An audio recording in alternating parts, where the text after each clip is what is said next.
ದಾವಣಗೆರೆ ದಕ್ಷಿಣ ವಿಧಾನಸಭಾ ಕ್ಷೇತ್ರದಲ್ಲಿ ಕಾಂಗ್ರೆಸ್ಗೆ ಬಂಡಾಯದ ಬಿಸಿ ತಟ್ಟುತ್ತಾ ಇದೆ. ಕಾಂಗ್ರೆಸ್ ಪರಿಸ್ಥಿತಿ ಹೆಂಗಾಗಿದೆ ಅಂತಂದ್ರೆ, ಕಾಂಗ್ರೆಸ್ ಅನ್ನ ಸಾಂಪ್ರದಾಯಿಕವಾಗಿ ಬೆಂಬಲಿಸಿಕೊಂಡು ಬಂದಿದ್ದಂತ ಮುಸ್ಲಿಂ ಸಮುದಾಯ ಕಾಂಗ್ರೆಸ್ನ ವಿರುದ್ಧ ಅಸಮಾಧಾನಗೊಂಡಿದೆ. ಮುಸ್ಲಿಂ ಸಮುದಾಯಕ್ಕೆ ಸೇರಿದಂತ 24 ನಾಮಪತ್ರಗಳು ಸಲ್ಲಿಕೆಯಾಗಿದ್ದಾವೆ. 24 ಮಂದಿ. ಕಾಂಗ್ರೆಸ್ ನಮಗೆ ಅನ್ಯಾಯ ಮಾಡಿತು. ಶಾಮನೂರು ಶಿವಶಂಕರಪ್ಪ ಅವರಿದ್ದಾಗ ಅವರನ್ನು ಬೆಂಬಲಿಸಿಕೊಂಡು ಬಂದಿದ್ವಿ. ಅವರಾದ ನಂತರ ಅಥವಾ ಮುಂದಿನ ಎಲೆಕ್ಷನ್ನಲ್ಲಿ ನಮಗೆ ಅವಕಾಶ ಮಾಡಿಕೊಡಲಾಗುತ್ತೆ ಅನ್ನುವಂಥ ಭರವಸೆಯನ್ನ ಅವರೇ ಕೊಟ್ಟಿದ್ರು. ಬಟ್ ಆ ಭರವಸೆ ಈಡೇರಲಿಲ್ಲ. ಮತ್ತೆ ಕುಟುಂಬಕ್ಕೆ ಮಣೆ ಹಾಕಿದ್ದಾರೆ. ಇದು ಮುಸ್ಲಿಂ ಸಮುದಾಯಕ್ಕಾಗಿರುವಂಥ ಅನ್ಯಾಯ ಅನ್ನೋ ಮಾತುಗಳನ್ನ ಅಲ್ಲಿನ ಸ್ಥಳೀಯ ಮುಸ್ಲಿಂ ಮುಖಂಡರು, ಸ್ಥಳೀಯ ಮುಸಲ್ಮಾನ ಜನ ತಮ್ಮ ಆಕ್ರೋಶವನ್ನ, ಅಭಿಪ್ರಾಯವನ್ನು ವ್ಯಕ್ತಪಡಿಸ್ತಾ ಇದ್ದಾರೆ. ದಾವಣಗೆರೆ ದಕ್ಷಿಣ ದಂಗಲ್ನಲ್ಲಿ ಕಾಂಗ್ರೆಸ್ಗೆ ಬಂಡಾಯದ ಬಿಸಿ ತಟ್ಟಿದೆ. ಕಾಂಗ್ರೆಸ್ ವಿರುದ್ಧವೇ ತಿರುಗಿ ಬಿದ್ದಿದ್ದಾರೆ ಅಲ್ಪಸಂಖ್ಯಾತ ಮುಖಂಡರು. ಬಂಡಾಯ ಅಭ್ಯರ್ಥಿಯಾಗಿ ಸಾದಿಕ್ ಪೈಲ್ವಾನ್ ತೊಡೆ ತಟ್ಟಿದ್ದಾರೆ. ಇದರ ಜೊತೆಗೆ ಇನ್ನೂ ಹಲವು ನಾಮಪತ್ರಗಳು ಸಲ್ಲಿಕೆಯಾಗಿದ್ದಾವೆ. ಟೋಟಲ್ ಕೌಂಟು ನಾವು ಕೇವಲ ಮೈನಾರಿಟಿ ಅಂತ ತೆಗೆದುಕೊಂಡ್ರೆ 24.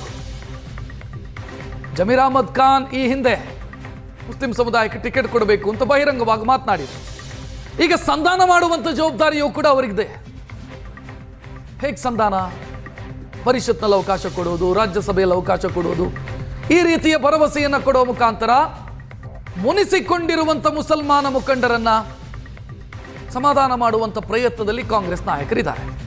ನಿನ್ನೆ ಸಿಎಂ DCM ಅದೇ ರೀತಿ ಮಾತನಾಡಿದರು. ಅವರಿಗೆ ಬೇರೆ ವ್ಯವಸ್ಥೆ ಮಾಡ್ತೀವಿ, ಪರ್ಯಾಯ ವ್ಯವಸ್ಥೆ ಮಾಡ್ತೀವಿ ಅಂತ. ಆದರೆ ಅದನ್ನು ಒಪ್ಪಿಕೊಳ್ಳೋದಕ್ಕೆ ಮುಸ್ಲಿಂ ಮುಖಂಡರು ತಯಾರಿಲ್ಲ. ಈ ಹಂತಕ್ಕೆ ಗೊತ್ತಿಲ್ಲ, ನಾಳೆ ನಾಡಿದ್ದು ಬದಲಾವಣೆಗಳಾಗಬಹುದೋ ಏನೋ. ಆದರೆ SDPI ಕಣದಲ್ಲಿದೆ. SDPI ಅಭ್ಯರ್ಥಿ ಹೇಳಿದ್ದಾರೆ, ನಾನು ಸ್ಪರ್ಧೆ ಮಾಡೋದು ಖಚಿತ ಅಂತ ಸ್ಪಷ್ಟವಾಗಿ ಹೇಳಿದ್ದಾರೆ.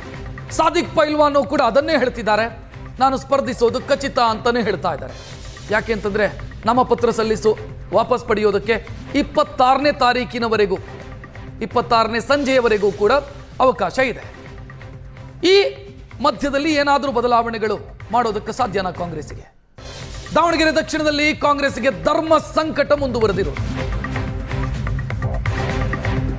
ಒಟ್ಟು 24 ನಾಮಪತ್ರ ಅಲ್ಪಸಂಖ್ಯಾತ ಸಮುದಾಯದಿಂದಲೇ ಸಲ್ಲಿಕೆಯಾಗಿದೆ. ಅದರಲ್ಲಿ 2 ಪ್ರಮುಖರು ಅಂತ ನಾವು ಭಾವಿಸಬಹುದು. ಒಂದು SDPI ಅಫ್ಸರ್ ಕೋಡ್ಲಿಪೇಟೆ, ಮತ್ತೊಬ್ಬರು ಸಾದಿಕ್ ಪೈಲ್ವಾನ್. ಈ ಮುಸ್ಲಿಂ ಬಂಡಾಯ ಮುಂದುವರೆದ್ರೆ ಬಿಜೆಪಿಗೆ ಲಾಭ ಆಗುತ್ತಾ? ಕ್ಷೇತ್ರದಲ್ಲಿ ಮುಸ್ಲಿಂ ಮತಗಳ ವಿಭಜನೆಯಾದರೆ ಬಿಜೆಪಿಗೆ ದಾವಣಗೆರೆ ಸೌತ್ ಒಲಿಯತ್ತ? ಎಲ್ಲ ಲೆಕ್ಕಾಚಾರಗಳು ನಡೀತಾ ಇದ್ದಾವೆ. ಮೊನ್ನೆ ಒಂದಿಷ್ಟು ಜನ ಮಾತನಾಡಿದ್ದನ್ನು ನೋಡ್ತಾ ಇದ್ವಿ ನಾವು ಪ್ರತಿಭಟನೆಯಲ್ಲಿ.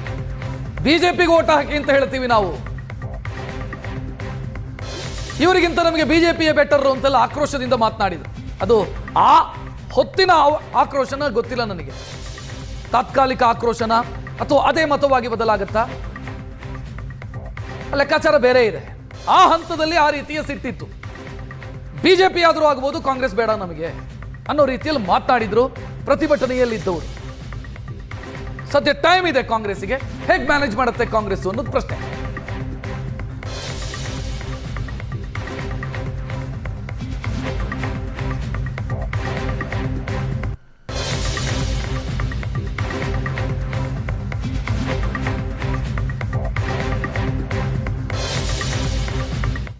ಶಾಮನೂರು ಶಿವಶಂಕರಪ್ಪನವರು 6 ಬಾರಿ MLA ಆಗಿದ್ದಾರೆ. SS ಮಲ್ಲಿಕಾರ್ಜುನ 2 ಬಾರಿ MLA ಆಗಿದ್ದಾರೆ. ಕಾಂಗ್ರೆಸ್ ಪಕ್ಷ ಬಹಳ ಬಲವಾಗಿದೆ. ನಾವು ಸಮರ್ಥವರನ್ನ ಅಭ್ಯರ್ಥಿಯನ್ನಾಗಿ ಮಾಡಿದ್ದೀವಿ. ಆ ಧರ್ಮ, ಈ ಧರ್ಮ, ಆ ಜಾತಿ, ಈ ಜಾತಿ ಅಂತ ನೋಡೋದಿಲ್ಲ. ಎಲ್ಲ ಸಂಸ್ಕೃತಿ ಇರ್ತಕ್ಕಂಥವ್ರು ಕೂಡ ನಮ್ಮ ಪಕ್ಷದಲ್ಲಿದ್ದಾರೆ. ನಾವು ಮತ್ತೆ ಕಾಂಗ್ರೆಸ್ ಪಕ್ಷ ಇದೆಯಲ್ಲ, ನುಡಿದಂತೆ ನಡೀತಕ್ಕಂಥ ಪಕ್ಷ. ಏನು ಜನರಿಗೆ ಭರವಸೆ ಕೊಟ್ಟಿರ್ತೀವಿ, ಆ ಭರವಸೆಗಳನ್ನು ಈಡೇರಿಸ್ತಕ್ಕಂಥ ಪಕ್ಷ. ಕಳೆದ ಬೈ ಎಲೆಕ್ಷನ್ನಲ್ಲೂ ಕೂಡ ನಾವು ಗೆದ್ದಿದ್ದೀವಿ. ನಮ್ಮ ಮೇಲೆ ನಂಬಿಕೆ ಇಟ್ಕೊಂಡಿದ್ದಾರೆ, ನಾವು ಕಾರ್ಯಕ್ರಮಗಳ ಮೇಲೆ ನಂಬಿಕೆ ಇಟ್ಕೊಂಡಿದ್ದಾರೆ. ಆದ್ದರಿಂದ ನಾವು ಈ ಚುನಾವಣೆಗೂ ಕೂಡ 100% ಗೆಲ್ತೀವಿ ಅಂತಕ್ಕಂಥ ವಿಶ್ವಾಸ ಇದೆ, ಭರವಸೆ ಇದೆ. ಕಾಂಗ್ರೆಸ್ ಪಕ್ಷ ಒಮ್ಮತವಾಗಿ ಎಲ್ಲರನ್ನ ವಿಶ್ವಾಸಕ್ಕೆ ತೆಗೆದುಕೊಂಡು ಇವತ್ತು ನಮ್ಮ ಯುವ ನೇತ ವಿದೇಶದಲ್ಲಿ ಕಲಿತು ಗ್ರಾಮೀಣ ಜನರ ಮತ್ತು ನಗರ ಜನರ ಸೇವೆಯನ್ನು ಮಾಡಬೇಕು ಅಂತ ಹೇಳಿ ತಂದೆ ಆದಂತ ಆಸೆ ಆಕಾಂಕ್ಷೆ ಇಟ್ಕೊಂಡು ಸಮಾಜ ಸೇವೆ ಮಾಡಬೇಕು ಅಂತ ಹೇಳಿ, ಇಲ್ಲ ನೀನ್ ಇಲ್ಲೇ ಕಲಿತು ಇಲ್ಲೇ ವ್ಯವಹಾರ ವಹಿವಾಟೆಲ್ಲ ನೀನು ಮಾಡು ಅಂತ ಹೇಳಿ ಅವನಿಗೆ ಮಾರ್ಗದರ್ಶನವನ್ನು ಕೊಟ್ಟು ಇಲ್ಲಿ ಬಿಟ್ಟಿದ್ರು. ಸೊ ಇವತ್ತು ಈ ಕ್ಷೇತ್ರದ ಜನತೆ, ನಮ್ಮೆಲ್ಲ ಕಾರ್ಯಕರ್ತರು, ಮುಖಂಡಗಳು, ಎಲ್ಲ ವರ್ಗದ ಮುಖಂಡಗಳು ಅವ್ರನ್ನ ಇವತ್ತು ಹೆಸರನ್ನ ಸೂಚಿಸಿದ್ರು. ಕೇಳ್ತಾರೆ, 16 ಜನ ಕೇಳ್ತಾರೆ, ಇರ್ತಾರೆ, ಪಕ್ಷಕ್ಕೋಸ್ಕರ ದುಡಿದಿರ್ತಾರೆ. ಸೊ ನಾವು ಇರೋದು ಒಂದು ಸೀಟು, ಎಲ್ಲರಿಗೂ ಕೂಡ ಪವರ್ನ ಶೇರ್ ಮಾಡೋಂಥ ಕೆಲಸ ನಾವು ಮೊದಲಿಂದ ನಾವು ಮಾಡ್ಕೊಂಡು ಬರ್ತೇವೆ. ಎಲ್ಲ ವಿಚಾರ ಕೂಡ ನಾವು ಬಗೆಹರಿಸ್ತೇವೆ. ಡಿಸಿಡೆನ್ಸ್ ಯಾವುದೂ ಇಲ್ಲ. ಒಬ್ಬರು ಮಾತ್ರ ನಾಮಿನೇಷನ್, ಅದು ನಮ್ಮ ಪಕ್ಷದ ಶಿವಶಂಕರಪ್ಪನ ಆತ್ಮೀಯರವರು, ಅಂದ್ರೆ ಎಲ್ಲ ವರ್ಗದ ಜನರಿಗೆ ಸಾಮಾಜಿಕವಾಗಿ ಮಾಡ್ಕೊಂಡು ಬಂದಿದ್ದೇವೆ. ಅದನ್ನೆಲ್ಲ ನಾವು ಸರಿ ಮಾಡ್ತೇವೆ. ನಾವು ಮಾಡ್ತಾ ಇರೋಂಥ ಅಭಿವೃದ್ಧಿ ಕೆಲಸ ಇದೇ. ಸಾದಿಕ್ ಪೈಲ್ವಾನ್ ನನ್ನ ಹೆಸರು, ಅಭ್ಯರ್ಥಿಯಾಗಿ ನಾನು ನಾಮಿನೇಷನ್ ಪತ್ರವನ್ನು ಸಲ್ಲಿಸಿದ್ದೀನಿ. ಯಾವ ಕಾರಣಕ್ಕೂ ಹಿಂಜರಿಯೋದಿಲ್ಲ. ನಾನು ಚುನಾವಣೆಯಲ್ಲಿ ಸಿದ್ಧ. ನಾವು ಪ್ರಧಾನಿ ಮಠ ಒಂದು ಹೋಗಿಲ್ಲ ಅಟೆ, ಆದ್ರೂ 2 ವರ್ಷ ಕಾಲ ನಮ್ಮನ್ನೆಲ್ಲ ಬಿ ಫಾರಂ ನಮಗೆ ಕೊನೆ ಕ್ಷಣಕ್ಕೂ ನಮಗೆ ಸಿಗ್ತದಂತ ನಮಗೆ ಆಶ್ವಾಸನೆ ಕೊಟ್ಟಿದ್ರು. ಆ ನಿಟ್ಟಿನಲ್ಲಿ ನಮಗೆ ಬರ್ಲಿದ ಕಾಲಕ್ಕೆ, ನಮಗೆ ಸಿಲ್ಲಿದ ಕಾಲಕ್ಕೆ ನಾವೆಲ್ಲ ಮತ್ತೀಗ ಇವತ್ತು ಸೋಮವಾರ ಬಂಡಾಯ ಕಾಂಗ್ರೆಸ್ ಅನ್ನು ನಾವು ಹಾಕಿದ್ದೀವಿ. ಸರ್, ಅವರು ಕಾಂಗ್ರೆಸ್ನವರು, ನಾವು ಬಂಡಾಯ. ಆಯಿಂದ ಹಿಂದುಳಿದ ಜನ ಎಲ್ಲ ಅವರೇ ಪ್ರಚಾರ ಮಾಡಿ ನನಗೆ ಗೆಲ್ಲಿಸಿ ವಿಧಾನಸೌಧಕ್ಕೆ ಕಳಿಸ್ತಾರ ಅಂತೇಳಿ ನನಗೆ ವಿಶ್ವಾಸ ಇದೆ. ಸರ್, ಅವೆಲ್ಲ ಸುಳ್ಳು ಮಾತುಕತೆ ನಡೆಯೋದಿಲ್ಲ. ನಾವು ಈಗ ಬಯಲಾಗಿದ್ಮೇಲೆ ನಾವು ಯಾವ ಕಾರಣಕ್ಕೂ ನಾವು ಬಯಲಾಗಿರ್ತೀವಿ. ಮುಂದೆ ಬರೋ ದಿನಗಳಲ್ಲಿ 9ನೇ ತಾರೀಕಿಗೆ ಚುನಾವಣೆ ಆದ ನಂತರ ಆಮೇಲೆ ಎಣಿಕೆ ಟೈಮ್ನಾಗ ತಮ್ಗೆ ಅರ್ಥ ಆಗ್ತೈತಿ ಸಾದಿಕ್ ಪೈಲ್ವಾನ್ರು ಏನ್ ಹೇಳಿದ್ರು ಅಂತೇಳಿ. ಆ ಸಂದರ್ಭದಲ್ಲಿ ಮತ್ತೆ ನೀವು ನಮ್ಮನ್ನ ಕೇಳ್ತೀರಿ, ಖಂಡಿತವಾಗೂ ನಮ್ ಗೆಲುವು ಖಚಿತ ಅಂತ ಹೇಳಿ ನಿಮ್ಮ ಮೂಲಕ ಹೇಳಕ್ ಇಷ್ಟಪಡ್ತೀನಿ. ಸರ್, ಈಗ ನಾನು ಶಾಮನೂರು ಶಿವಶಂಕರಪ್ಪನವರು ಆತ್ಮೀಯ, ಒಂದು ಮಗನ್ ಸರಿ ಸಮ, ನಾನು ಒಂದು ಶಿಷ್ಯ.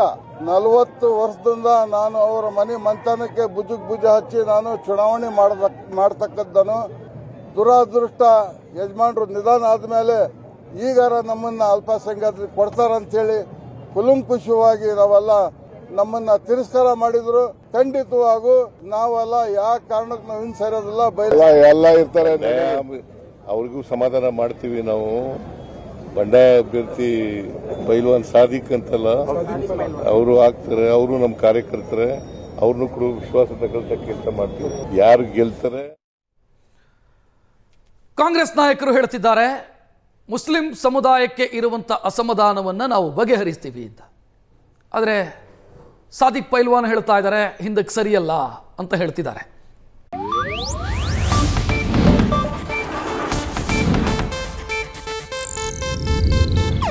ಇದು ಏಷ್ಯಾನೆಟ್ ನ್ಯೂಸ್ ನೆಟ್ವರ್ಕ್ ಪ್ರಸ್ತುತಿ.